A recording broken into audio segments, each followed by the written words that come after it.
Alicia. Okay, so I'm not gonna try with the tech. The way the poem is written, it's really long, and you're supposed to hear intervals of 13 seconds sound ocean waves. So I'm just gonna continue. Pourquoi es-tu au Sénégal? Je suis poète, je t'invite à lire des poèmes à son université locale. Où as-tu appris à parler français? Quand j'avais 8 ans, pour de nouveau à l'université. Un poète. Oui, un poète. Un poète. An academic, I have been friends on Facebook, see soldiers take me. I am let go after multiple phone calls to the Ministry of Education. I see her sitting on a bench with her husband, weep at their presence. Amor, ¿todo está bien? Ay, yo, Mayra, no lo puedo creer. Te invitamos a comer y luego te vas a descansar. Taxi stops. I ask how much to take me to the port.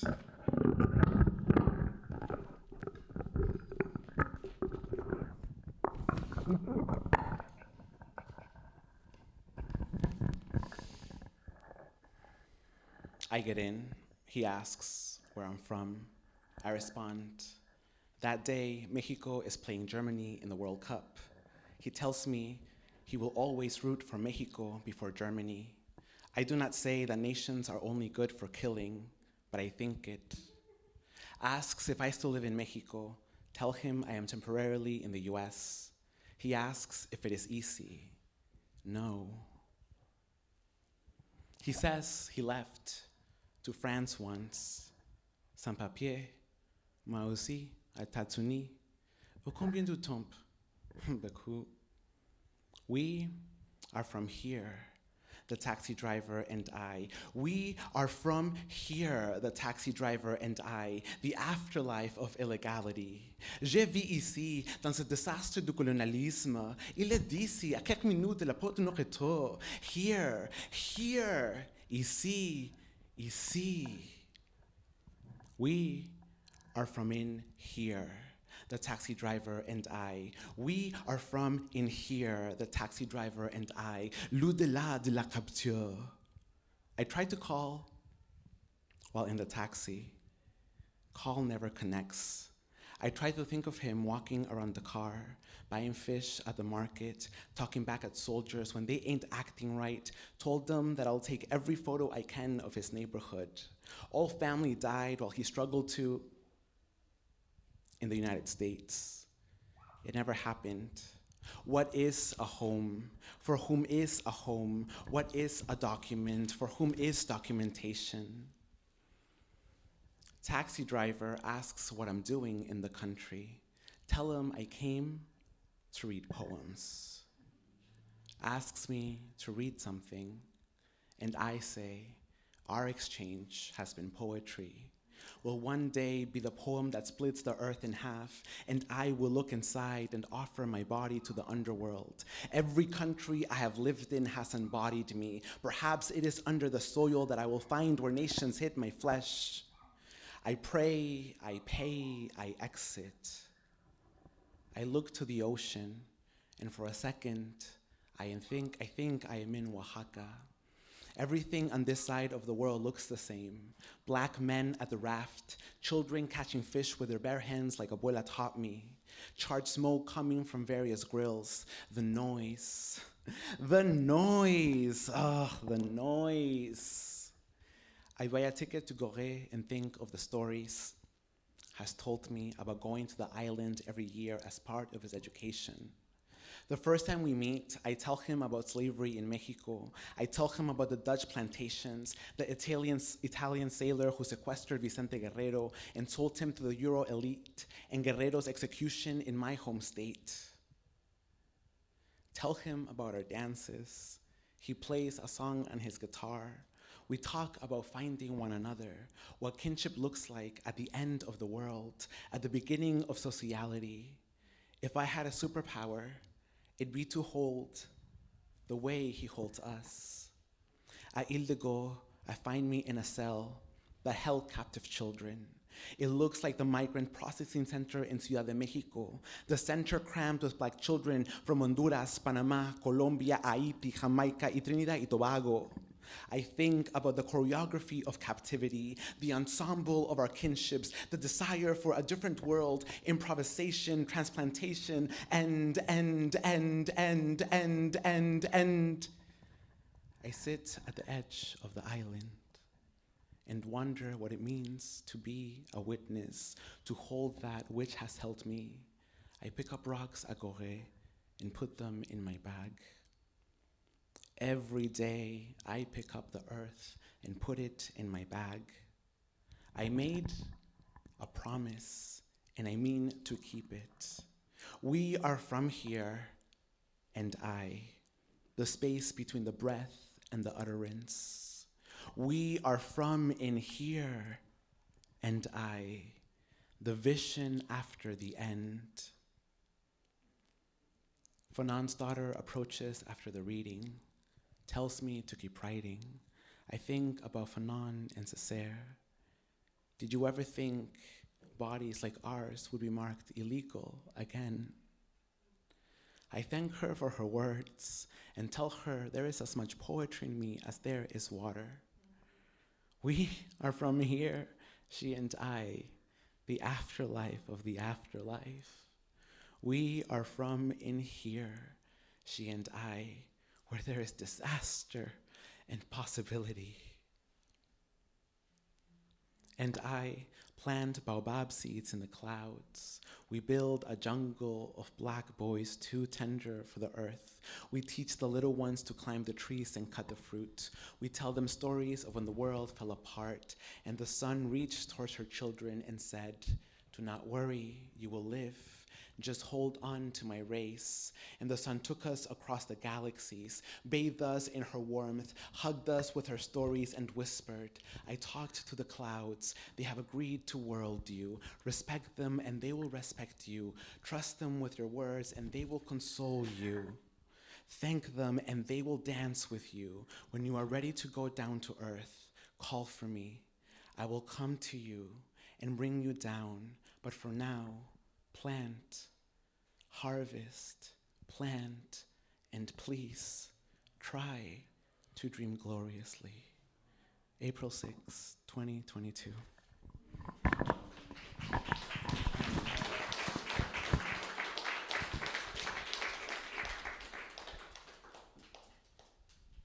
Okay, so I'm gonna read a final one. Supposedly, that was my set. But now I'm like, okay, it's 8:37, whatever.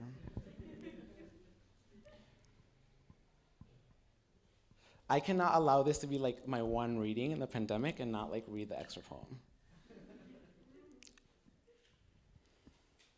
Also, it's your birthday. Oh, it is. This poem is after Gladys Juan Chiquita Damascos, who I have been teaching for about 4 years to undocumented folk, particularly those who have been released from detention centers. And Gladys is going to be here tomorrow. I first met Gladys when I was recruiting students 10 years ago to protest in DC. And I feel kind of shitty that that's like how I met this amazing poet. But they have 2 self-published books that I constantly teach to folk who have just been released. And I wrote this after one of their poems.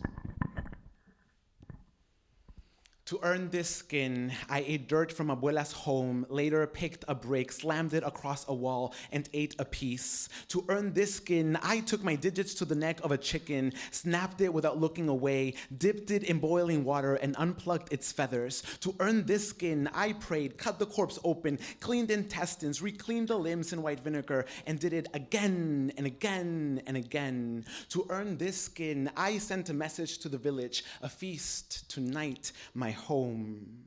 To earn this skin, I picked the boy, dark-ass catalogs, and we made love again and again until the world went looking. In pieces they found us, though it never felt as so. To earn this skin, I borrowed a horse, rode through the tropics, fed my memory, songs, stories, and the horse fed me her strength, yearnings, poems, and we made my R. To earn this skin, I offered my body to the Pacific, walked inside as the waves roared, jumped, slapped, slammed. To earn this skin, I swallowed the air, and when I exhaled, I whispered to the Pacific, I am yours, I am yours, I am ours, ours. To earn this skin, I took water from the well, boiled it outside, offered my face to the fire, clay pot, steam, end, e. I sobbed and sobbed, and to earn this skin, I then took the water, waited 7 minutes, grabbed a bandeja, scooped the medicine, poured it on my hair, washed my curls, promised I would live, rebaptized myself, amen, amen, amen. To earn this skin, I dug toes in earth. I dug toes in earth, trusted my rage, screamed. To earn this skin, I took off clothes, ran into the rain, chased a frog, picked it up and placed it down when I found another, and prayed for life. To earn this skin, I found the corner of the earth, peeked under, saw the beginning of the world, and knew one day we'd go. To earn this skin, I brewed the dry ground skin of a serpent, asked Abuela if I could have the first sip, laid on a hammock and learned to dream. To earn this skin, I met the monster. When I had a chance to kill it, I took a blade, cut my hamstring, offered blood. To earn this skin, I sobbed, fucked, mourned, laughed, sired, cried, promised, never to forget the. Thank you.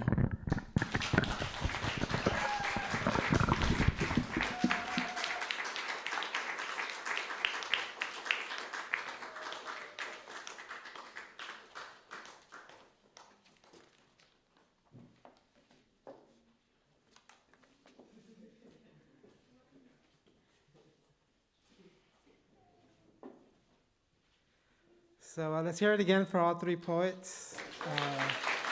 Excellent.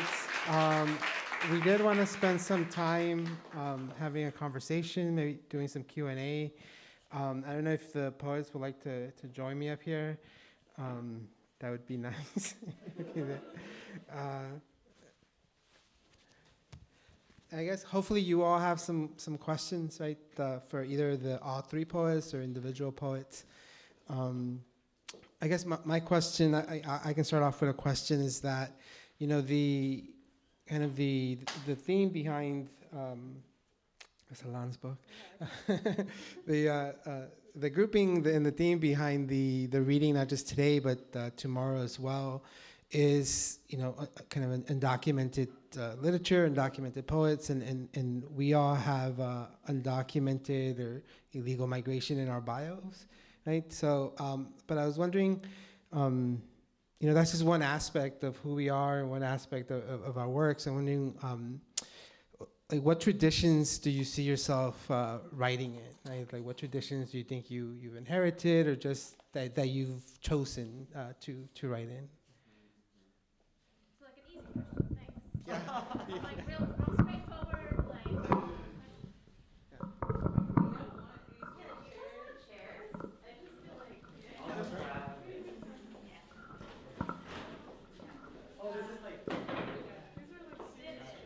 Talk show.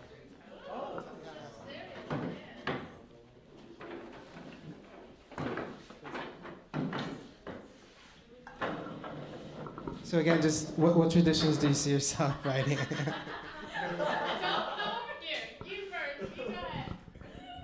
I have never thought of this question before, and I feel like my answer is not going to be any good. The way that I write poems is I just write my feelings. And yeah, I don't know. Yeah, that's all I can say right now. I just write down my feelings, and whatever tradition that is, then that's what that is. Yeah. Do you have an answer? Oh, we could pass. No. Okay, you're right. That's not fair. I've been to like too much school. So like I did an MFA and then I was doing a PhD. It's just like too much school. I've done too much school. So like a lot of the traditions that I'm writing out of are around like traditions that exist in the academy, which are violent traditions. Like the American poetry is just like a violent poetry. I've been trying to like say this over and over. I'm like, American poetry is like the state's dreams. Like the state dreams in poetry, and it's part of it. Like from T.S. Eliot to like everybody since then, like the modernist, the confessionalists, like all of them are just violent. Like this is part of like one of the fucked up parts of poetry, that it's supposed to be liberatory, but it's not necessarily liberatory, right? So for me, a lot of it is like, I'm trying to understand what it means to publish inside of that tradition. It doesn't work to ignore it. It doesn't work to ignore that, like, from the modernist to the confessionalist to conceptualist to all of them, like that shit's violent. It doesn't work to say, I'll just do something else. And there are other poetic traditions that I write out of, but like, I'm not black, I'm not indigenous, like I have a responsibility to like fight.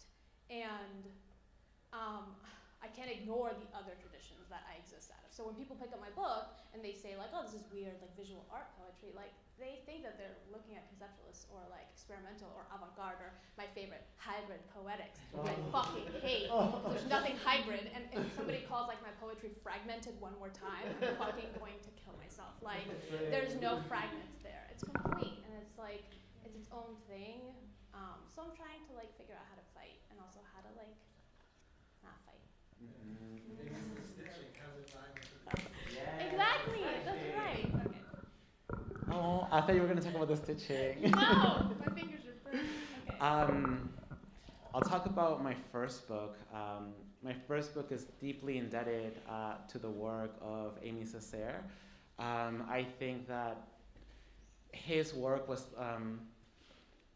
in undergrad, I used to be kind of like a language snob, and I used to be like, oh, I have to always read the original. So I read all of Aimé Césaire in French, and I was like, wait, was this dude undocumented at some point? And then I realized that he was just from a colony and living in France and was never undocumented. But I was like, I think that was the first moment where I was like, whoa, he writes as if he was living through illegality.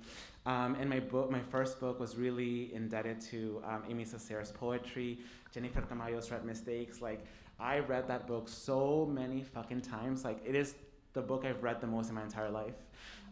Edwidge Tantikat's Create Dangerously, The Immigrant Artist at Work, Evie Shockley's Semi-Automatic. That one I read a lot of times, like the first couple of 10 because I didn't understand it, and then the other like 20 because I liked it. And Ntozake Shange has a collection of essays about, it's titled Language and Sound, or something like that. Lost in Language and Sound. And I was trying to understand why it is that I wrote the way that I wrote, because a lot of the times it's in vignettes, and it was because like my own crossing is like illegible to me. Like I remember all the training I got to cross the fucking border. I remember the day before I crossed the border. I have no memory of the day I crossed the border. I remember everything that happened every single day after I crossed the border. And I think that the way that I write my poetry is very much invested in trying to piece together what happened to like that 5-year-old kid who was just wearing a pair of blue overalls and had a phone number in the pocket and nobody else around them. And I think that that's why I was so invested in these artists who come from primarily a Black Caribbean tradition. Anyone have a question? I obviously have follow-ups with, I have one about fragments, but I'm not going to ask that one.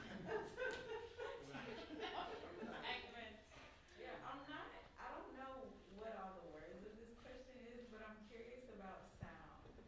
Like I've been thinking a lot about sound and volume and play and improvisation, and I feel like I like experienced a mix of that. And I'm just curious about how you understand the relationship between text and sound during your performance, or if you think of them as two separate things, or maybe they're.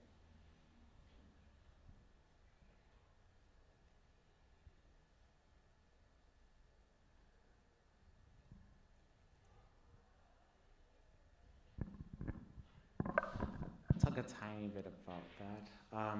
The poem that I read, that I started off, it's 2 poems inside an immigration form, and there is handwritten text in both pages. And that poem is in conversation with the other poems that are written inside immigration forms, and it's just, the reason why I read it that way is because when I wrote those poems, I was in public transit in New York City, going back to Connecticut, and I've just never been as depressed as I was when I wrote that fucking book. And I just remember my head always like thumping, and I think that I'm trying to figure out how to recreate that somatic feeling in the reading of my poems. Like how can I recreate the feeling that I felt when I was writing these pieces? And that was just for the first two. And then for the one that where the waves didn't come up, those are just kind of, I'm starting to just write in like spurs, and the end always comes up in my work when like I don't want to continue to write, but I'm like insistent on having that there. So all of my new work, it's like the same word I'm repeating for like multiple lines.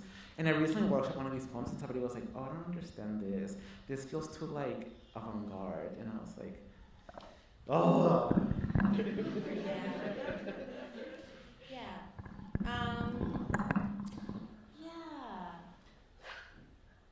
I don't think of them as separately.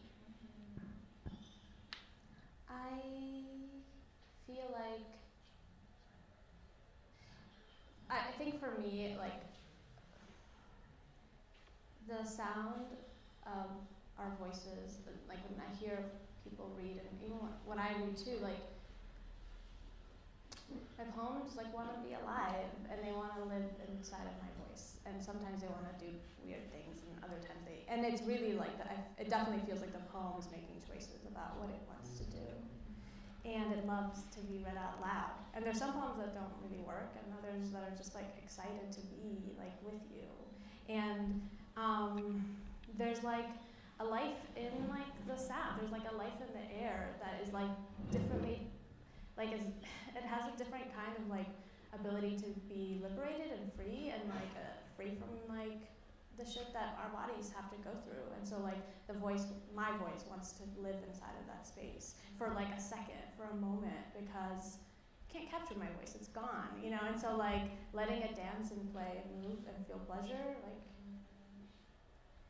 it's always been my favorite. And I love microphones because they're just like, Jesus. Like I have so many microphones at home, and I love getting close to them, and like I love it. And like, and there's so many poets, like Natasha Diggs has done stuff with sonics for a long time, but like Black and Indigenous poetic traditions are all about like the sonic aspect of it, and that's partially why like they get coded as either avant-garde or like experimental, because it's like sounds have always been a part of it, and I feel like it's just pleasurable, and there's such few pleasures, because mostly it's like pain, and nothing feels better than like this.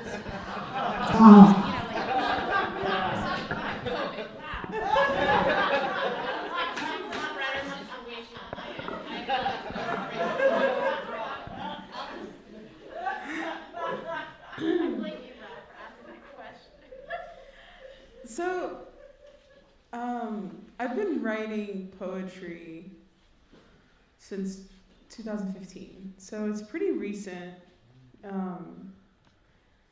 And I feel like for the majority of the time that I've written poetry, or even anything, I come from a very restrictive background. These earrings just do not want to stay on my ear. I come from a very restrictive background of evangelicalism and being undocumented.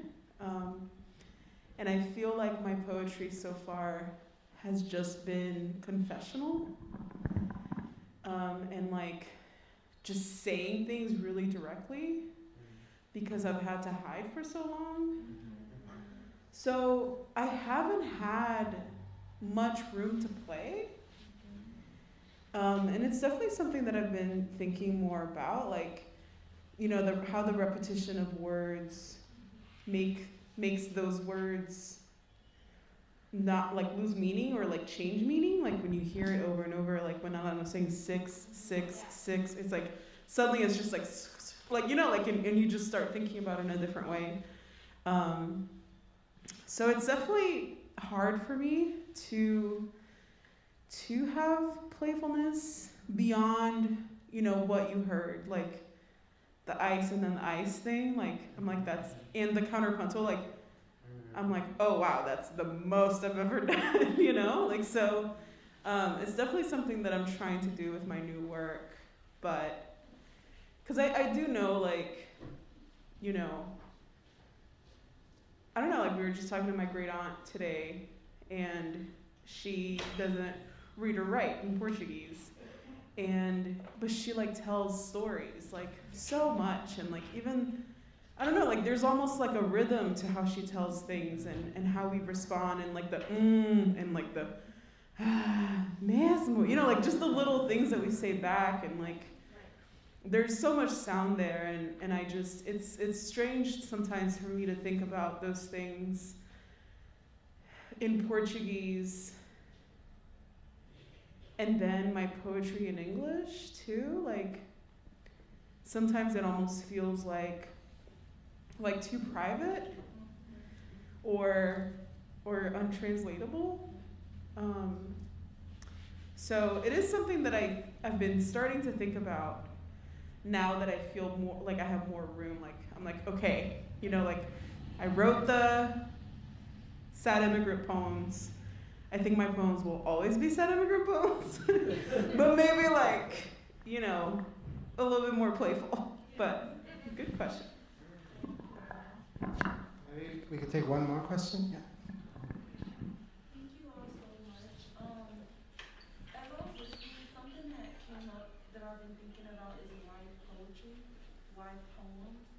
What is it about the poem that draws you? And I'm also curious, what does the poem refuse?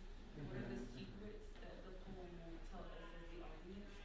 And then I think the last part of that question is just like thinking about English.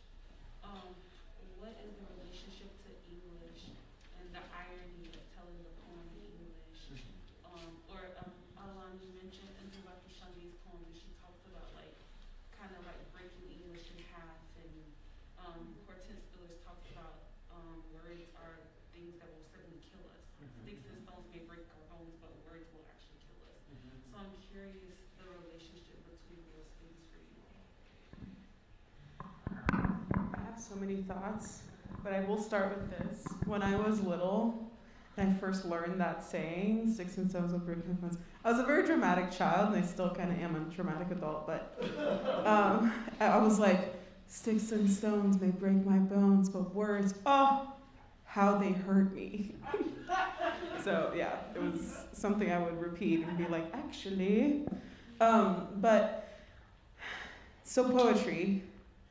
When I first started writing, I used to love to tell stories, just like, you know, kind of almost like perform little stories when I was little. But when I first started writing, I wrote what I call corrective fiction, where it was like purely escapism. Nothing, like I would just write perfect, thin, blonde, white girls and her friend group in her perfect bedroom with her perfect family.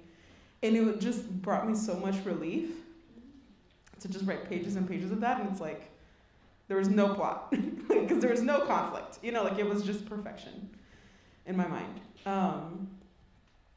And then when I felt like I couldn't hide being undocumented anymore, when the former president started running in 2015, and I felt like it was my job to convince Americans that we were human. So I started telling people that I was undocumented, and that's when I started writing vignettes. And it's interesting what Alan was talking about, vignettes. I'm like, oh my gosh, I write vignettes. But they weren't like stories. And I was like, what is this? Like, what am I writing? And then I started just like cutting out what I thought were unnecessary words. And then I was like, oh my gosh, it's a poem. So like that's how I got to poetry. And once I started writing poetry, I couldn't go back to prose for a long time, because it felt like with prose, at least like traditionally, you need like a sentence, and then you need a paragraph. So you need like a topic sentence, and then like things in that paragraph need to relate to that. And then the next paragraph, like you're building something. And if you have like a question in the beginning, the question is going to be answered by the end. Or, you know, like when you watch a movie, like if you see like a red balloon in the beginning of the movie, you're going to see that red balloon again. You know, like, so it's just, it felt too structured. And I was like, I don't have answers, I only have questions. And I felt like poetry allowed me to just ask my questions and then run away. Like, question, and then, okay. And then in English, this is like, I mean, a really big hurt of mine. I, you know, only did first grade in Brazil. My Portuguese is a child's Portuguese. Like it's like very, very casual, homemade Portuguese. Like I speak, you know, I can speak with my family in Brazil and they understand me and I understand them, but I can't have like a conversation about politics without putting in words in English. So the way that I am able to cope with that pain of being so, because you know, this is the way that I cope, which I don't know if it's the right way or the long-term way, because maybe I'll find something more true later, you know, but I'm like, Portuguese is a colonizer language from Portugal. English is also a colonizer language. I can't really say, oh no, I just, you know, like the pain that I feel is because of my family. But even, you know, my grandfather, my great aunt, like, can't read or write in Portuguese. So then it's like, there's so much space and so much distance between us because of language. And I almost feel like when I was in ESL and I was learning English and I realized that I knew English better than the Americans, and I was like, what? You know, like, so I feel like, I'm like, not only can I speak your fucking language, I can write poetry in it. And you still don't want me here. You know, like, so it feels almost like a fuck you to write in English. And that is how I cope, which is, you know, to say that maybe in the future I'll find a more healthy, less vengeful approach. Why? I don't know. There's like a lot to be vengeful for. Yeah. Like the ancestors are helping you to. Yeah, I don't know. Thinking about that. Yeah, there's like, there's something, I don't know if I care that much about poetry. Like, I just don't think it's that important or special. I think it's actually really overvalued. Like, as like a mode of speaking when like Spiller's poetry. Like, I mean, come on. Like, the distinction between like a lot of the, like, especially like Black theorists, like that is poetry. The fact that there's that distinction is also like kind of fucking frustrating because it's about attending to language and like what language breaks. And so, like, I don't really care about poetry that much. I don't even write that much poetry anymore because of the way that, like, particularly amongst, like, immigrants or within, like, the, like, undocumented movement, it's, like, so romanticized. It's like they want our fucking sob stories. They want us to cry in front of them. They want us to tell them that we really want our documents. When, like, do I really want my documents? Like, I don't give a shit about my fucking documents. I want this to burn down and I want it to be over. And, it is frustrating the way that a lot of us get asked to publish very long and important memoirs about how we crossed, you know? And it's like, okay, well, cool. If I get my papers, like, are Black people not gonna get murdered by the police? Is like the land gonna go back to indigenous people? Like, that's not really gonna happen if I get my papers. So I don't really care about that, and I don't care about poetry. I do think that I'm interested in the sentence, and I'm fascinated by the fact that the sentence is like a colonial structure at the level of language. So I do think that that's what attracts me to what people call poetry, is that I hate the sentence. I think the sentence is fucking like violent. And so any space where we can break a sentence, and this is not me, this is all Sylvia Winter, like it's just any space that I can break a sentence is a space where like maybe I'll be a better fighter. And that's that. Like,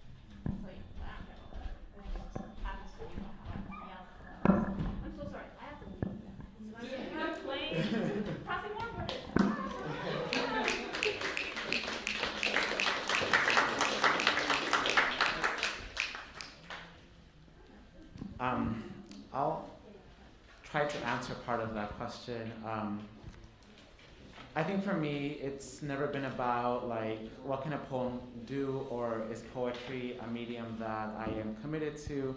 I'm somebody that can communicate on paper, like, and that's just like the very basic answer. I can communicate on paper better than I can at the level of the voice. And poetry has been a practice of condensation and precision for me. But poetry has, in the US, poetry, I agree with Jennif and Tamayo, it is over appreciated. And there are very specific narratives that you need. Earlier today, I was reading a review about my book, and the review is pretty racist. Pretty much said that I don't care about language, I just care about getting the point out.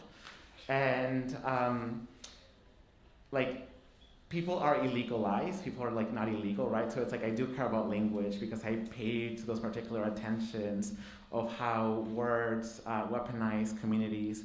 And the reviewer, like I was just like, wow, you know, in like in a academic journal saying this shit about my book. And I think that's why I cannot commit myself to poetry. I'm also an academic, and I practically just finished a whole project on undocumented Black immigrants in the United States, and I have a chapter titled Poetics as Methodological Nationalism, where I analyze the work of undocumented poets and look at their commitment to nationalism, the United States, and anti-Blackness. And like you, Javier, I have a whole bookshelf that is just undocumented culture producers. And a lot of the narratives that are produced depend on tropes of like, oh, we deserve papers because Black Americans have papers and they're not using their papers, they're welfare queens. They rely on what Patricia Hill Collins calls controlled images, right? Like a lot of undocumented narratives is that like, look at us, we're hard workers, look at the Negroes, they're not. And also the idea of like, oh, like we're here to stay, as if like indigenous people are not fighting for sovereignty. Like undocumented poetics is so invested into the kinds of narratives that are produced by the poet laureate, right? Like there is a reason why when a president is inducted, they pick a poet. Because a poet can give the romanticized language of how to hold the body of the political nation together. And when you're asking me about poetics, I'm always like, poetry is what holds the nation together. Laws are a poetic genre that we're not particularly attentive to. And Aline, like parts of like these critiques are not critiques I make on my own. These are critiques that I've made through organizing with undocumented Black folk for about 14 years now. And like, I am invested in a future. Undocumented people do not have an audience in a court of law, but creatives do. Creatives demand an audience, and I think that that's the advantageous thing of being undocumented and a creator, that you create an audience when you are not legally allowed one. That is the only moment where I'm like, okay, this is a generative part of art and poetry as an undocumented person. But outside of that, I'm invested in speculative futures. I want to dream outside nations. I'm not, as a Black person, I have no investment in a return either to continental Africa or to Mexico, because a return will not offer me like the safety that I seek. The safety that I seek must be transformational, and it must be like fought for from other kin. Like my priority in my poetic work is to be like, am I thinking with Black creatives? Like, am I building on their futures? Am I adding to their futures? Am I saying, hey, you have this future, but like, it's kind of shitty for trans folk. Like, you know, like, let's think about something else. Like, that's what I'm interested in, coalitions with Black folk in the creative realm, and not necessarily a genre, a medium, or like citizenship, or being part of an undocumented poets canon.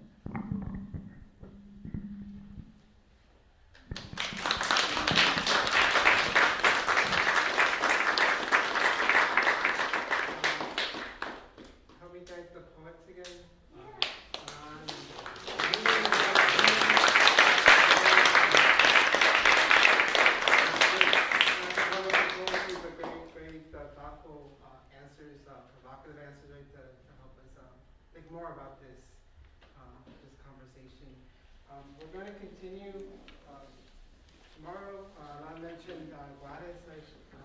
They're going to be here. They're going to be accompanied by Javier and Yosimar tomorrow. So hopefully you can make it out tomorrow as well. Same place, same channel, same time. And we would love to have you back, so we can continue the conversation. Thank you all for coming today.